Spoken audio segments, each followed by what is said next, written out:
How's it going? Welcome to episode number 275 of SMG Viewers Comments. Got my super cool Alec steel rounding hammer here. Still looking to try this out on something that really deserves it. Look for that in the future. Anyway, before we get started, I just want to let you guys know, everybody who's watched the show over the years and all that kind of stuff, everybody's wondering about the theme song. It's called The Eagle Has Landed. There's even a video for it. But new to you guys, and you guys can grab this today, is the tracks are available for download. So if you guys have ever wanted to know what's going on within that awesome heavy tone for the channel's theme, follow the link in the description below. You can get your hands on the tracks and kind of dissect it and see what's going on for yourself. I don't know if we're ever going to have a mixing contest or not. I don't know if I can really wade through, 30,000 entries or something like that without somebody blowing a gasket. You didn't open my email, man! Because that's what happened last summer when I did the fake drums challenge. I just don't want to put myself through that. So thank you oh so much to the guy who complained about that. That really made my day, even though I did go over every single email. Anyway, if I can figure out a way to do a contest for it, I just might. In the meantime, Oldies But Baddies should be returning this Sunday as well. So yeah, grab the tracks, hit the subscribe button, hit the notification bell, give me a thumbs up, anything to give the algorithm what it wants so it can help move this show forward. Anyway, let's get right to it. With so many improvements in automated production technologies, you really don't have to spend a lot of money to get an excellent guitar. Dude, you're absolutely correct. I unboxed these last week. I did like 4 Harley Bentons, and this is like a $500 US guitar. If you haven't seen that video, you should definitely check it out. Now, this is a 6-string guitar with Graphtec locking tuners, neck through construction, EMG pickups, hip shop style bridge, and it just sounds awesome, and it plays great. What really blows my mind is the fact that with all the automated production technologies, Gibson still hasn't figured out how to make a Les Paul stay in tune. I don't get it. I'd much rather have one of these than a super expensive guitar that I have to keep retuning every 10 minutes. Of course, that's just me. I don't fall for nameplates. I don't have to have a particular brand name on my headstock. All I want to know is, will it stay in tune and does it sound good? That's the important thing. The nameplate is merely bullshit. Brands do not give a fuck about you at all. Just keep that in mind next time you go to buy a guitar. Don't spend a crap ton of money. Get something awesome and affordable and enjoy yourself, and spend the rest of your money on something much more important, like recording lessons. Is there a video on how you set up Reaper? I've been watching for years and I thought you did something, but YouTube's search is god-awful and stupidly inconsistent, so I can't find anything. Now, I haven't actually done a how to set up Reaper video yet. I might do that at some point. But if you want to get the most awesome thing ever about working with Reaper, especially if you're a beginner, you want to get Adam Steele's Ultimate Reaper Guide.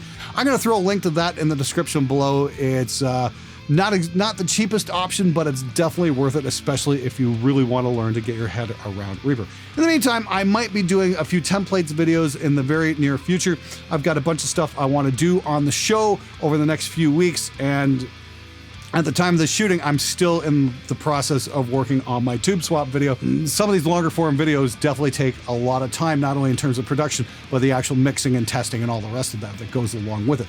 But yes, Reaper templates are definitely something coming up in the very near future. I'm also going to have a series of dead-ass beginner recording lessons that'll be downloadable for all the noobs out there. So if all the questions that you're too scared to ask on this channel, or if something seems a little bit too advanced, it's going to be kind of like the desktop metal primer or something along those lines. So if you really don't know where to start, that'll be the place to go. And I promise I won't yell at you much. Something with feeling. Yeah, anger and rage are feelings. Yes, and in my experience, when we start writing songs using those feelings, we get the really good metal songs. Hi Glenn, I've recently upgraded my little studio and I was looking for a new mic, especially to record bass amp, guitar amp, and also acoustic guitar and vocals. There's a good deal for the Sennheiser MD421 Mark II, going for around $260 Canadian. Have you tried this mic? What are your impressions of its performances? Merci Glenn, and by the way, great life choice with your diet. Great results, bro. Pascal from Quebec. Merci beaucoup, mon ami. Anyway, that's about the extent of my français. The Sennheiser MD421 Mark II, fantastic tom mic, great on bass cabinets, not my first choice for guitar cabs. It's a good blender mic to have alongside an SM57 as well. Now, the 421 isn't also my first choice for vocals. It's good for like male spoken word voiceover kind of radio stuff. It's really great, but as an actual singing mic, I probably wouldn't go that far. But $260 for a 421 Canadian even, that's a hell of a deal. I remember those cost me about $400 each back in the day. And getting a set of 3, that really sucked spending that kind of money. Now I'm going to make one recommendation, and that's United Studio Technologies FET47 mic. That's going to be great on bass cabinets. It's also going to be an amazing vocal mic, and I tried it out on acoustic guitar as well. I've got a demo coming up on it real soon. It's my very good friend Chad Kelly who designed it. And he's the guy who did the Signal Art reamp box as well. He builds absolutely amazing stuff. That's an utterly killer mic. It's a little bit more money, but that's kind of one of those deals where if you buy it, it's going to last you your lifetime. Definitely worth taking a look at. Glenn, watch your video on $1,500 studio build and video on inexpensive interface. I'm looking at 8 mic pre interfaces in the sub $1,500 range and want your opinion. I'm looking at the Claret 8 pre and the Motu 8 pre. I even have looked at Antelope, Discreet 8 pre, but hear mixed stuff about their software. Before you go any further, I would really recommend checking out the Audience stuff, the 800 and the 880. They're both 8-channel mic preamps. They're absolutely amazing. They use the exact same preamps that are in their, $200,000 consoles. So you're definitely not going to go wrong there. You guys have been hearing them on the show for quite some time. I think the 800 goes for somewhere around 800 US, and the 880 is a little bit more because it's got slightly better converters in it. If you pair that up with an Audient interface, you're probably going to get 10 to 12 channels depending on which interface you're using. You just connect everything through ADAT. So the other thing you need to look at is take a look at whatever interface you're using right now and see if it has an ADAT connection, because if you can add 8 mic preamps just over ADAT, you'll probably wind up saving yourself a small fortune.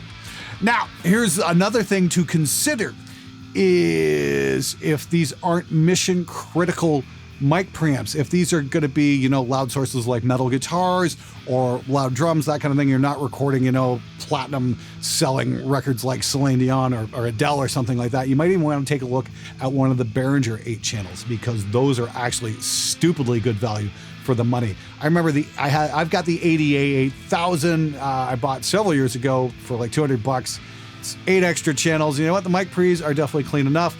The new mic preamps that they're using, the Xenix pre's or whatever, are actually quite good, especially for the money. You might even want to start there because you'll be shocked at the results you can get with them.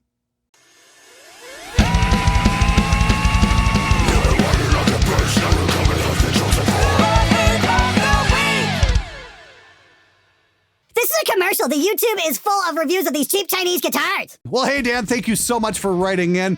Gotta say, I really appreciate your keen sense of observation, considering the Harley Benton's like this amazing 7-string right now that you can get for like $589. It's made in fucking Indonesia, genius! Last time I checked, China is not Indonesia. Now, if you want to call that a commercial, that's certainly your right. I do get to keep the guitars, although no money has changed hands. If you do buy something from the Thomann website after you click one of my links, I do get a tiny percentage, and that allows me to buy more gear to test out and put food on my table. So if you've got a problem with that, don't click the links. But if you like what I do, yeah, check one of these guitars out. They're fucking awesome. Hey there, Glenn. I just wanted some thoughts here. I'm part of a band and we're trying to get our career off the ground, and we already have a tone in mind. Generally, what have you seen gives better results for specific types of tone, amp modeling software, or real amps? Which one would you say is more worth it? We're thinking of either getting Helix Native or saving up for a Series 1 single rectifier with a Marshall 4x12 and SM57 and a Fortin grind pedal for our high gain tones. We're willing to get either, but I just wanted some perspective on whether an actual amp would be more worth it or just something like Helix Native or even a Stomp. We do 90s experimental thrash, and we really don't have any logistical negatives or cons for getting either. Thanks in advance, and keep up the amazing content. Okay, dude, fantastic question. 20 years ago, I would definitely say get a real amp. These days, the amp sims are getting very good. I mean, like, I just did a thing where I shot out the Pod Go versus the Rev, and I was extremely impressed with the sound of the Pod Go. The great thing about amp sims is if you don't know how to record guitars, especially high gain guitars, they're definitely going to get you where you want to go a whole lot faster. I mean, like, when I was recording amps, it took me a good 10 years to really get my head around just how to get an amp to sound the way I needed to sound mic'd up. There was a lot of experimentation that went on, and just notes and notes and notes and notes. So if you don't mind a gigantic learning curve, yes, by all means, go get yourself that rectifier. But if you want to concentrate more on making music and getting the best possible performances your band can get, I'd say go with Helix Native. Just download the demo software and try it out for a couple weeks. If you like the tones you're getting, of course, something can be said for the fact that now that we have access to cool things like Helix Native, we've got a better idea of what finished tones should sound like as we're recording them, so you can dial it in an amp to make it sound similar. It's kind of a chicken or the egg thing. Back when I was learning how to record amps, we really didn't have access to a lot of tracks, so I was definitely scratching my head. It's like, is this too much gain? Is this too much this, too much that? Not enough mids, too much mids, all that kind of stuff. There wasn't really a frame of reference. That's the great thing about amp sims these days, is they give you a wonderful frame of reference. Anyway, best of luck to you, dude. I hope it turns out well for you. I hope you guys find the sounds you're looking for. All right, yeah, I've been playing guitar about 35 years and I've still yet to find the perfect sound. Hey Glenn, would you consider doing something specifically on stoner doom metal or just giving some advice? I'm finding it's a nightmare to mix fuzzy bass-heavy guitars, down-tuned distorted bass, and reverb massive drums without it sounding like a mess. Either things get lost in a wall of bass or I cut the bass frequencies and things sound weak and not as huge as is appropriate for the style, and of course, fuck you. Well, I definitely recommend cutting your guitars like right at around 100 hertz and leaving your bass alone. Maybe even take the guitars up a little bit higher, and don't use as much reverb on a lot of stuff. Use reverb on your drums, and that's about it. You'll find that'll clean things up quite a bit. The other thing is, on your drums, make sure you're rolling off your overheads at about 600 hertz just to get rid of a lot of low-end crud. You're going to find that's going to leave a lot more space in your mix.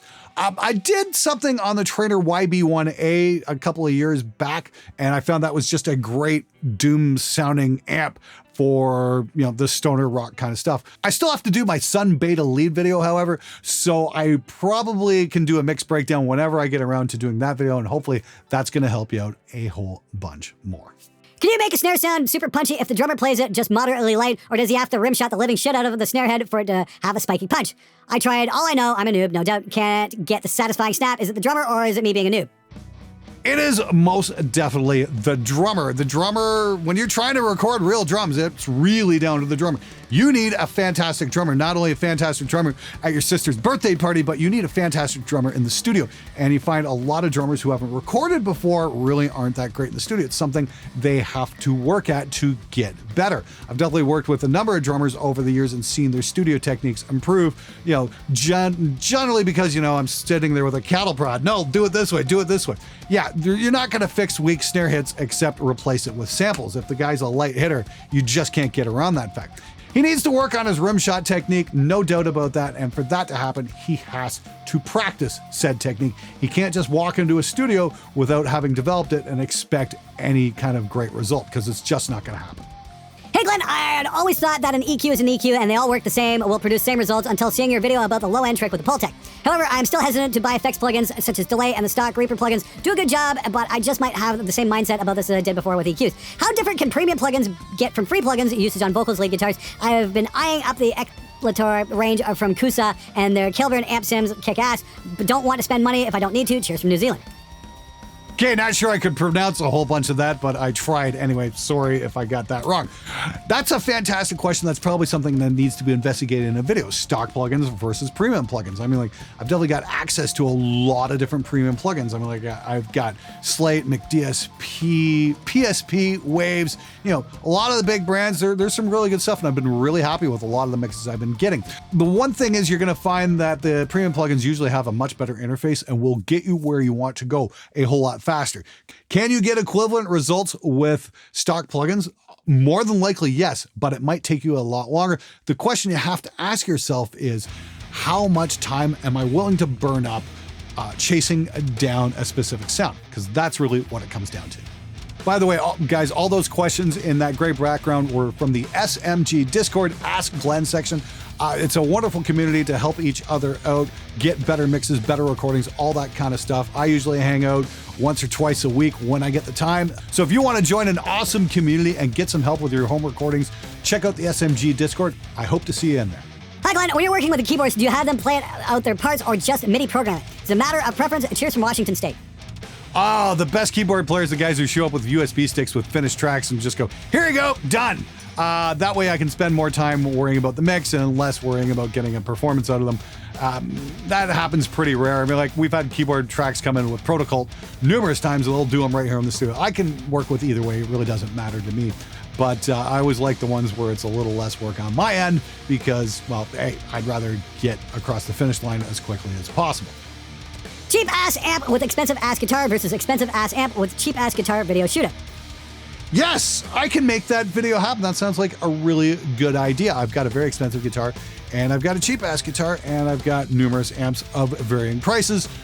We already did the cheap cab versus expensive cab, and that one was quite the eye-opener. I'd recommend checking that out if you have the time. I'll try and find a link for that one as well.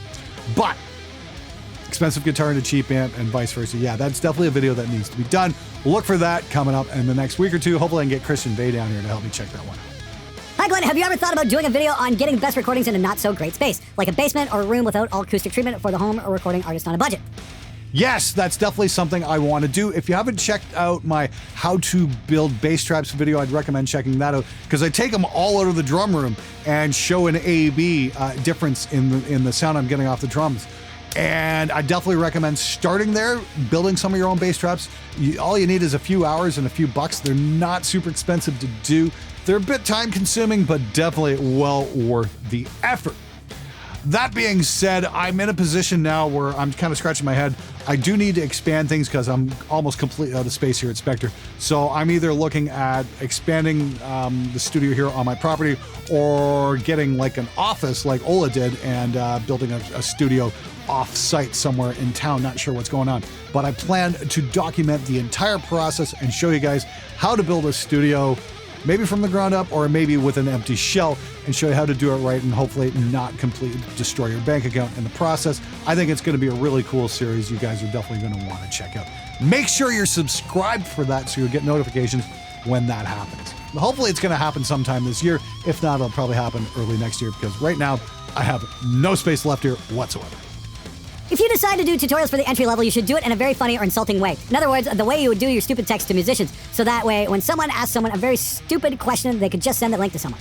Yeah, I think we can make that happen. Watch for those in the future.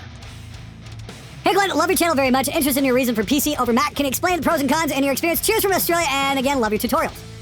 Well, thanks so much for watching. I'm so glad I could be helpful to you. Right now, I'm actually running a Hackintosh, kind of the best of both worlds. And I do like the Mac OS for its integration with the messaging system and a whole bunch of other things. The PC can be a little bit of a bitch to set up at times. That being said, for my laptop, I've got a slick audio PC, and this is definitely a Windows-based laptop. This absolutely rips for audio production and for editing. This is what I use when I'm out on the road. I used it all last summer when I was at Spitfire Studio, worked like a champ, never let me down, no complaints with this at all. I think if you're going to be a well-rounded engineer, I think you should probably consider learning both operating systems. So instead of being just the PC guy or the Mac guy, you can be the guy with solutions. Instead of the guy who has to insist on working one certain way, you can be the flexible guy. Oh, you're on the system? No problem. I can handle it. That's what makes a great engineer, flexibility.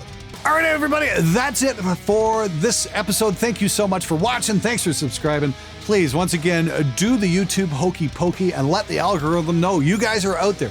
Hit the subscribe button, notification bell, thumbs up, all that good stuff. And if you want to get the tracks for the channel's theme song, The Eagle Has Landed, they are up for grabs. They're the first link in the description below.